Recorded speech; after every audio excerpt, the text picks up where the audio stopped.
Alright guys, today we have a sample from King Reindhart, and I'm going to try to put a little bit more enthusiasm into my voice than usual, and I'm going to make this font a little bit bigger just because 10 is difficult.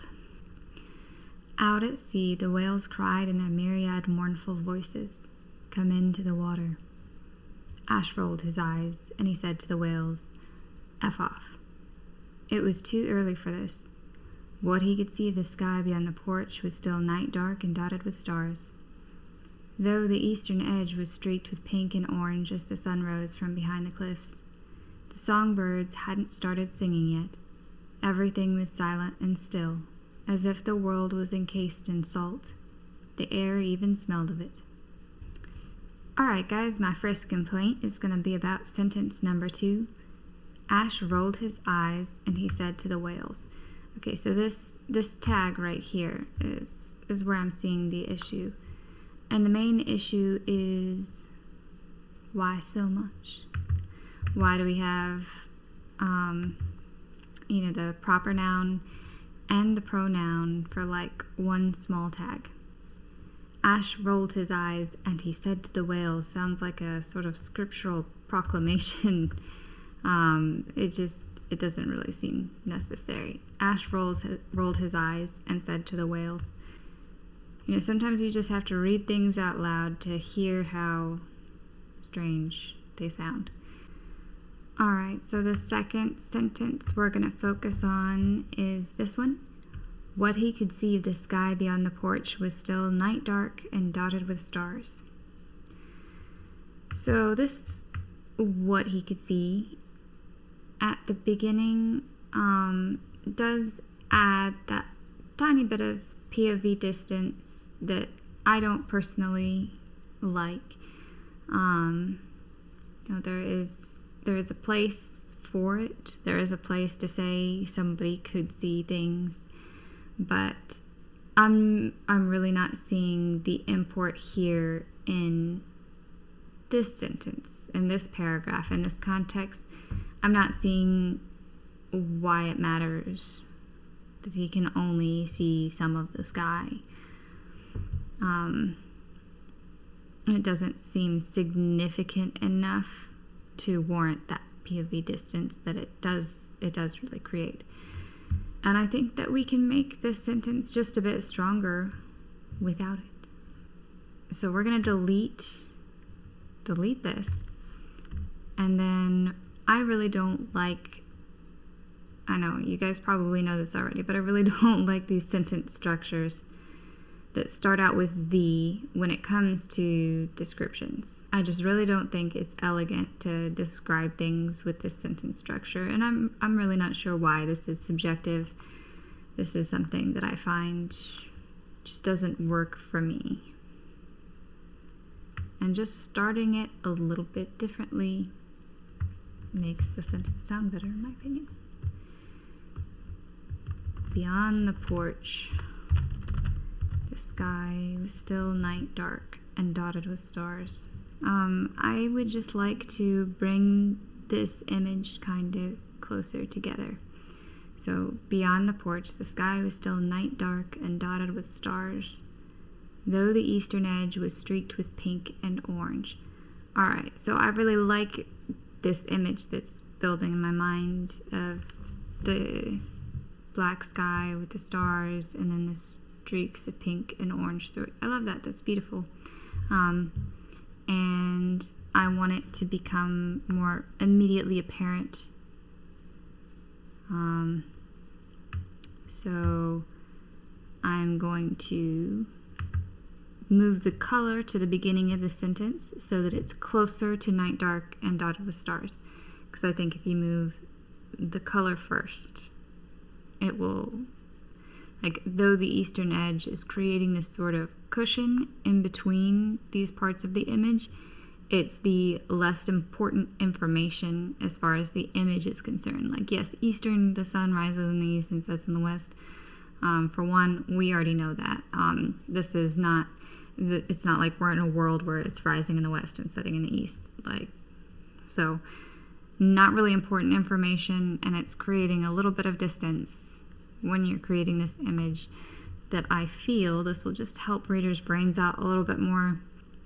So I'm going to start it out with orange and pink instead of pink and orange. I know that seems like a silly change, but yeah, I think it'll help this sentence not lean towards romance and pretty things, and instead just build this sort of striking image versus, we're sitting under the pink sunrise. Orange and pink streaked.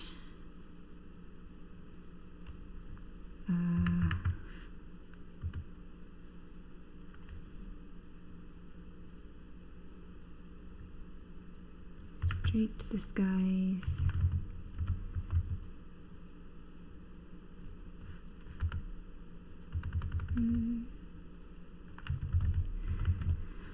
I would like a way to figure out how to remove the second sky, so let's worry about that after we get the basics done. The sky's eastern edge as the sun rose from behind the cliffs, I think.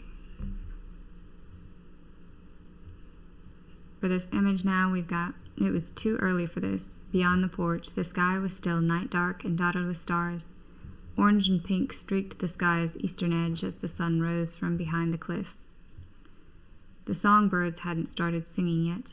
Everything was silent and still, as if the world was encased in salt. The air even smelled of it. "Come below," the whales called. Their pod must have been massive, though all Ash had ever seen of them was a single spout of mist a few 100 feet from shore. They sang, "Join us." "Fat chance," Ash spat as he pushed himself up into a sitting position. He crossed his legs beneath him and stretched, his back and shoulders cracking as he moved to cast a glare out over the water. After a night of sleepwalking, he often found himself here, on the beach. Being all the way up on the porch of one of the bungalows, though, that was new. This bungalow, the teal one nearest the town, was being repaired for some rich lady no one had seen yet. Why would the whales have brought him here? And why was the water so close, even during high tide, which wouldn't be for another hour or so? There was usually 100 feet of golden sand between the bungalows and the sea. It was less than 20 feet from the porch, though, foaming as it came higher and higher, leaving a scattering of sea glass on the sand when it pulled back. It wasn't out of the ordinary for the water to act strangely in Benedictus, and when Ash reached toward it, it reached back. It leapt towards him like a curious cat, the foam at the edges of the waves bubbling against his fingertips. He gasped when it engulfed his hand, pulling him forward a few inches before it darted away to settle back into its usual place, far out of his reach. I'm going to make a complaint about this. So, tags versus beats. A tag is Ash spat, Ash said, Ash exclaimed, he said. Anytime that the dialogue indicator is a part of the actual dialogue sentence, so when you've got the comma, quotation mark, and then you have a continuation of that sentence that says that they have made these words with their mouth, then that's a tag.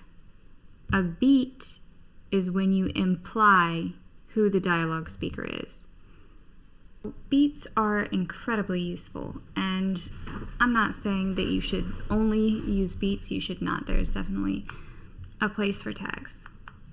But what I don't think that you should do in 99% of circumstances is use a tag and a beat, especially when you've only got one person talking. Beats are in the same dialogue paragraph, but not in the same dialogue sentence. That's why if you have only a beat, you end the dialogue with a period and then if it's a pronoun here, if you have he, then you don't, then you do capitalize it versus with a tag where you would not capitalize it.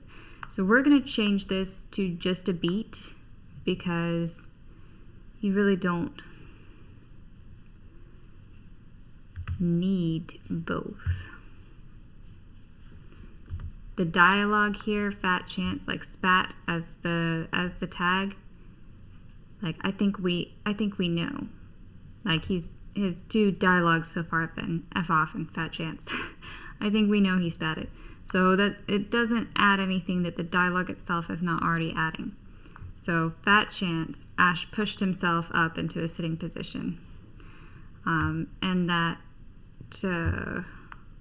just makes everything a little bit less redundant sounding.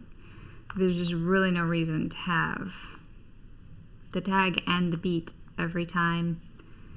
Like I'll leave this here just because it's the first dialogue that we've got.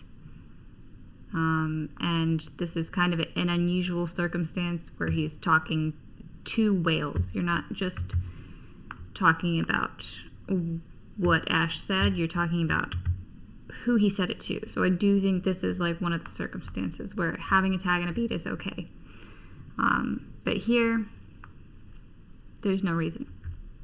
It's just a waste of words that you really don't need at all. So have a tag or a beat, but you don't need both. You don't need the action in the sentence with the dialogue tag. And if you read traditionally published sci-fi fantasy from, the last 20 years, you're not going to see a whole lot of tag beat combos. There's nothing wrong with having a high word count book, but you don't want that high word count to come from insignificant things that do not add to your story at all. And this is one of those things. It was a shame no one was around to see it, though whether that was because of the early hour or because of the beach's reputation for drownings, Ash couldn't say. There was only him and the whales and the music coming from inside the bungalow.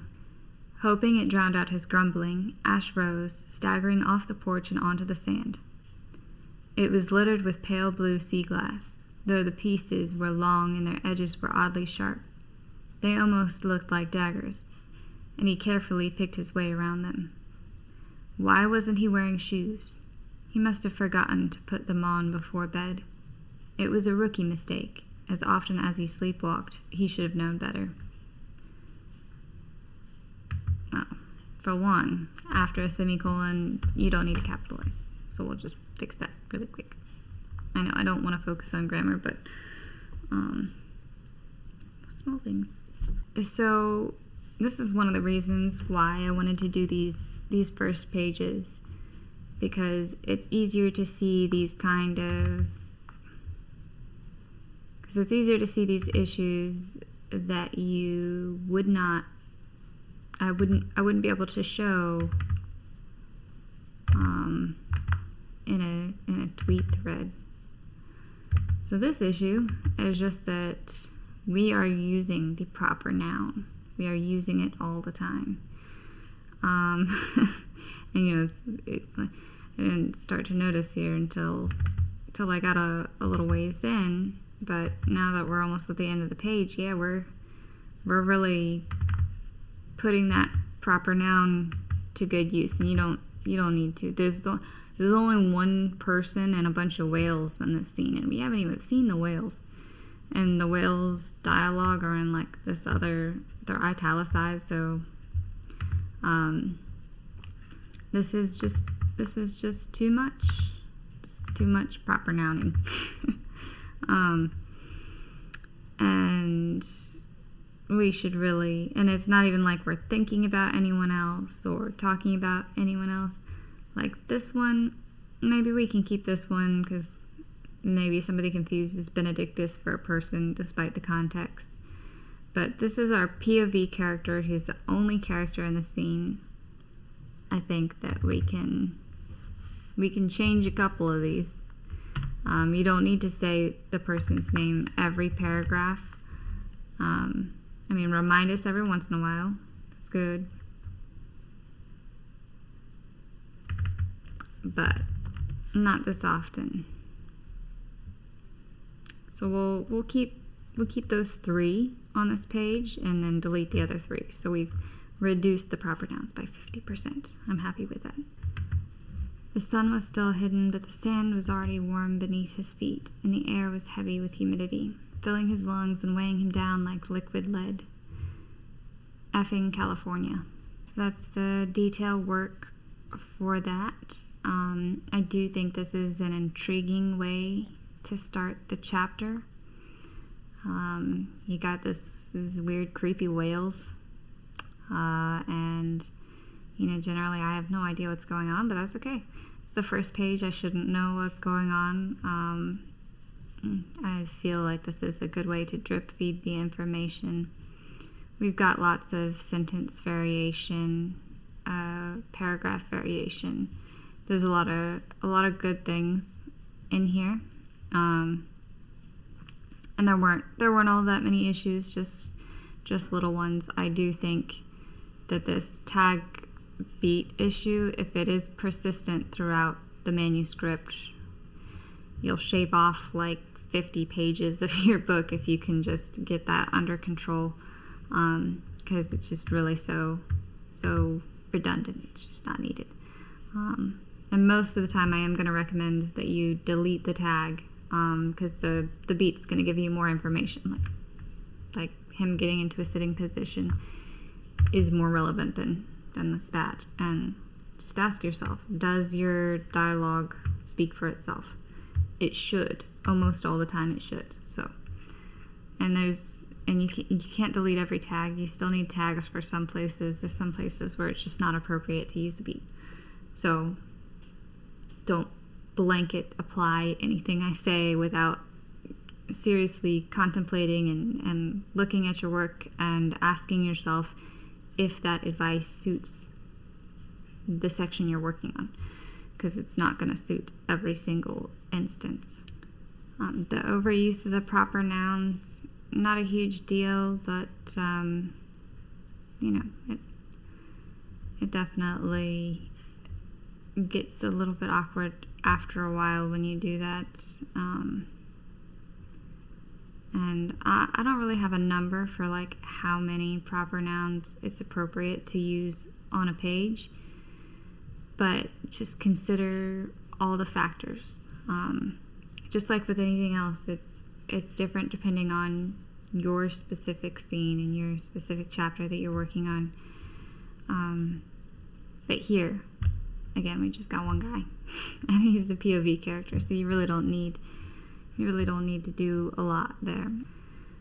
I am going to point out one more thing, even though it's going into the next page, but I changed the font size. I've only got a minute left though, so one thing I can see potentially causing a lot of confusion is the thoughts in the head. It's the same for the whales.